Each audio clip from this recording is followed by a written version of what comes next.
I'm drunk every night. What I used to be, that's when I was young. Well, not really, but on weekends, that was fun. Now I have emotional maturity. Let's go with it and find out how to test your emotional maturity. In the research, a guy called Roma developed the emotional maturity scale. It allowed emotional maturity to be measured, and he measured many of college students and found, guess what? They're not so emotionally mature. Big thing. But there's other ways of figuring it out too. Because emotional maturity is important, very important. It's for personal development and well-being. It involves the ability to manage our emotions and your ability to handle relationships and navigate life's challenges with resilience and understanding. So going deeper into it, it begins with self-reflection. If you can take time to reflect on bad and good, you can learn an awful lot. Now, in a very simplistic example, I will look at sport. If you keep losing, you will be hugely disappointed. But each game, each week, you can stop and look over the video and check out what you did wrong. Many people can see the same way. As a team, you can look at the person who dropped the ball or the people who made that wrong pass and so on. Then you can try to alter that either by replacing one person with a better person or indeed making a different pass and not dropping the ball.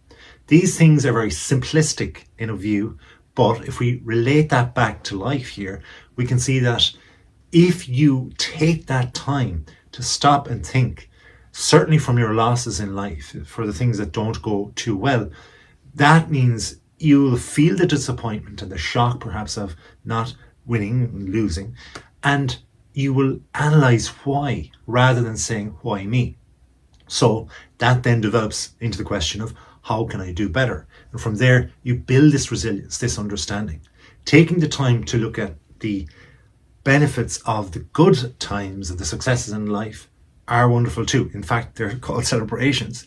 But if you can learn from how you could have done even better, that means when a similar type of experience comes along again, but it's a bit nerve-wracking and there's pressures on you for whatever reason, you want the same result, obviously a good result, you can learn from the tiny little fragments that you knew you learned from before. That's called self-reflection. You know then you're guaranteed to have a good result as well.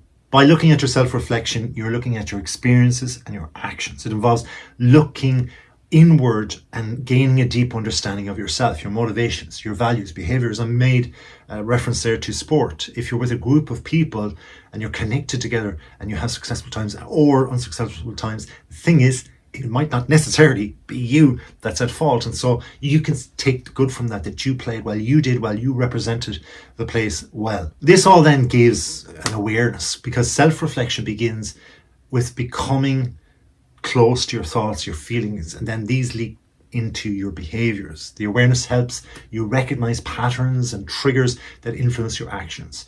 You can question yourself, ask yourself big questions, probing questions into your thoughts and your emotions. Questions like, why did I react in that way? And what is the underlying feelings during that situation that I had? And then analyze it, reflect on the reasons why you react in that way. Maybe it's something else in life that's pushing you down a poor lane. Maybe that you're a little bit angry underneath it going into your performance. Maybe that you found that your actions in other parts of your life weren't as good as you thought they would be, and it spilled over, and this made a very personal problem for you with regard to what you like to do, present yourself on stage or perform in some other way, sport, whatever else. Learn. This is where it's solidified within ourselves. By learning, we're finding out that we are indeed the anchor going forward. We have that resilience built up. Learning, chipping away at it, each lesson and each disappointment throws like money into the bank of resilience. And that resilience is there firm. And from there, we can build our confidence to know that we can perform at the highest level. All of this self-awareness is leading into emotional maturity. We have to problem solve. We have to see the challenges as they are and provide the platform then for us to brainstorm from there. This enhances our self-awareness and thus our maturity. By regularly engaging in self-reflection, you develop a deeper understanding of your strengths, your weaknesses, your motivations, and this whole self-awareness then builds into your emotional regulation. From there, you're understanding your emotions at a deeper seat. You're beginning to question your morals, your values, maybe your religious upbringing or not. Perhaps your role models and the people that you look at on TV or on screen, even what you listen to in your earphones, the lyrics of songs. All of these are part of the emotional maturity that you're trying to gain. Now, in order to do all of this, we need to set aside time, dedicate a specific time for self-reflection when you can be alone, and when you know sustainably you can be alone, be it every Sunday night or every Monday morning. Choose a focus then, decide on a specific event, look back on one that has just been fresh and be feeling very wounded about, and try to get into the ingredients of that, to pull it out and to see where you could be self-responsible for it, and ask those probing questions related to the chosen focus. Really get into the inside of it, and that's where you'll get the outcome that's best for you. You can write or even meditate on that. I remember seeing a person who was trying to come up with a solution to a problem, and they said, I'll meditate on that. And boom, the problem solution came about. Now, the whole point of this is not because something's going through your ear when you're meditating and coming out your mouth and boom, I have the answer. Rather, the meditation allows you to clear all the thoughts, the millions of thoughts that are there, that are cascading all around the place. And so that all you're left with is clarity. Once that clarity comes in, your focus already has been there behind before you did the meditation, and the power is there to push the series of thoughts that are best forward so that you can see exactly what the answer is. The power is already within. From there, you can review and reply or apply this regularly. You can do this in all aspects of your life. I mentioned sport earlier on. I also mentioned music and performance. If you take one of those and then you want to become a sports star after being a musician, you can do it if you know how to problem solve and to be self-aware and be honestly judgmental, objective to your subjectivity, standing away from yourself and trying to problem solve, and giving yourself clarity will give yourself maturity. Emotional awareness is about paying attention to your emotions throughout the day. Can you identify and label them accurately?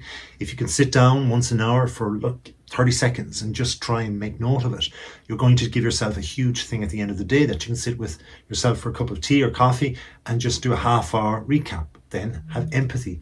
Evaluate your ability to understand and empathize with the emotions of others. You'll get lessons of the people that you hang with. And have healthy boundaries. Assess and maintain the boundaries that are there. You put up the boundaries, so you have to address them. You have to refer back to them. You have to know that you are the gatekeeper of your emotions. And this all comes with effective communication. You made friends in the first place, so you're going to have to resort back to that communication. Whatever way you communicated via texting to make them or meet them online in the first place, revert back to that. That's what they are comfortable with or most comfortable with at the beginning of your relationship. If it's face-to-face, go with face-to-face. Problem solving is examining the challenges and conflicts that can happen between your emotional output and that other person's emotional output to you. This is what gives you, it's a moving document through your life, the maturity to realize you're continually learning, you're continually graduating up the emotional scale. It's important to note though that emotion and emotional maturity is a continuous journey. There is no end date. We get married and we think, whoa, our emotions are huge, we're in love and so on and so forth. But there's people that separate and divorce. So then we have to reopen ourselves again after that, because often we become so against the opposite sex, which is normal to self-protect yourself. So the goal is to recognize areas for growth and actively work on developing our emotional intelligence in the short and longer term. Hope you've got something from this video. Thank you for watching, and please do watch more.